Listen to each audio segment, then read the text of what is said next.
Nasa linya na. Opo, at tayo po'y mapalad na pagbigyan po ni Attorney Camille Sumating, ang spokesperson po ng kataas-taasang hukuman.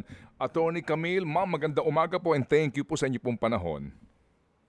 Magandang umaga rin sa inyo po, Ted and DJ Chacha, at sa mga listeners niya sa programa. Po, salamat na marami. Attorney, naglabas nga po ng notisya kahapon sa inyong press conference tungkol po sa pinakabagong TRO sa COMELEC concerning po dalawang kandidato, isang lokal at isang senador. Ma'am, kung mamarapatin po ninyo, meron pa po bang ilang pang mga pending ngayon sa Supreme Court na subject for resolution? Opo. So, from October 9 po until January 10, meron po tayong 25 cases with prayers for TRO in relation po sa elections natin, particularly sa mga disqualification and nuisance candidates po. Opo. So, ang Korte Suprema, 11 na po ang TROs na nai-issue nila regarding this. Opo. So 11. So meron pa pong pending, ma'am. Minus 11 po yung 25 na ito. Ganun po yun? Opo, sir. Opo. So, attorney, ma'am, sorry po, kasi hindi ho naman natin di maitatanggi na alam po siguro din ninyo yung po nangyari na kumbaga po, pagsayang noong 6 na milyon na balota because of this TRO na una pa. And then ngayon po daw, hindi naman po umaalma actually ang COMELEC at ginagalang po nila ang kataas-taasang hukuman.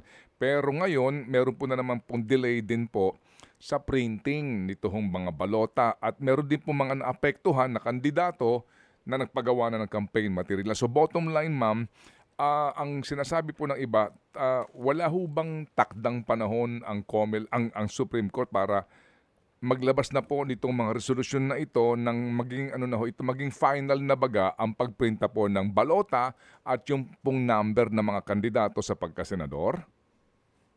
Actually, Ted, ang nangyari kasi, yung mga petitions na sinafile ng mga candidates, we only received them end of December or early January.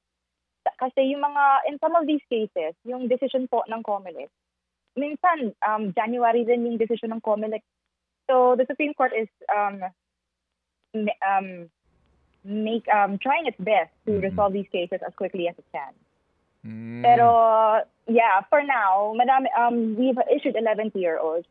And yun nga lang po, wala naman silang timeline, but the Supreme Court is aware na the COMELEC has a timeline for printing of the ballot. Opo. So, siguro maganda rin, ma'am, na malaman natin, in fairness po naman sa ating mga magistrates na kung kailan lamang din tinanggap ng Supreme Court itong mga petition na ito para maunawaan din ng taong bayan na sandali lang, ngayon lang namin natanggap ito actually. Diba? Para ho magkaalaman po tayo kasi nga siguro ngayon kung meron kayo nababasa rin po na ilang po mga editorial, sinasabi nga na kung maaari mag-usap-usap kayo mga ahensya para po naman maiwasan po natin yung pag-aaksaya sa pera ng bayan sa usapin po ng printing po of ballots, attorney. Oo nga po, sir. Actually, the Supreme Court received a letter from COMELEC, I think it was January 3, informing us that they will start printing ballots January 6. So we received the January 3, Friday po yun ng hapon.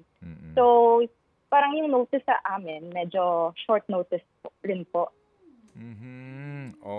So ito na po yung sinasabi din nga po ng COMELEC na kumbaga hindi naman po ito formal en banc resolution ho ba ito o sulat lang po ni Chairman? Sulat po ni Chairman to the Chief Justice. Okay. Opo. Sige. So, ma'am, moving forward ngayon, ma'am, in the light po ng sinasabi, by Saturday po yung start ng panibagong printing.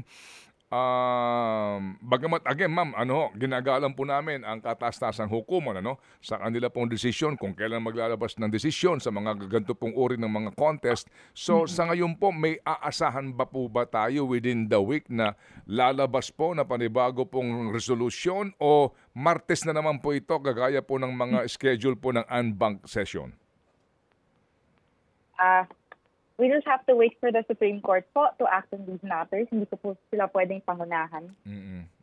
Opo. Naunawaan po namin, ma'am. So ito ho bang inilabas kahapon ay naging agenda sa en banc schedule? Di ho ba tuwing tuwing Tuesday?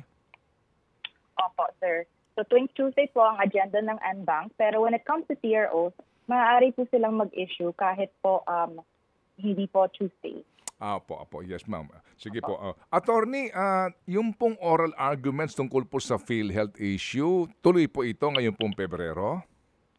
Yes, sir. Tuloy po siya. If I'm not mistaken, Feb 4 po ang schedule ng oral argument. Okay, sige po. So, ma'am, baka lang humaari natin makuha ang inyong mensahe sa lahat po ng aming tagapakinig at manonood tungkol nga po dito sa usapin po ng paglalabas po ng resolusyon o TRO ng Supreme Court na ngayon po sinasabi ho ng iba na nakakaapekto nga po sa printing para lang ho nila maintindihan, ma'am. Go ahead, please.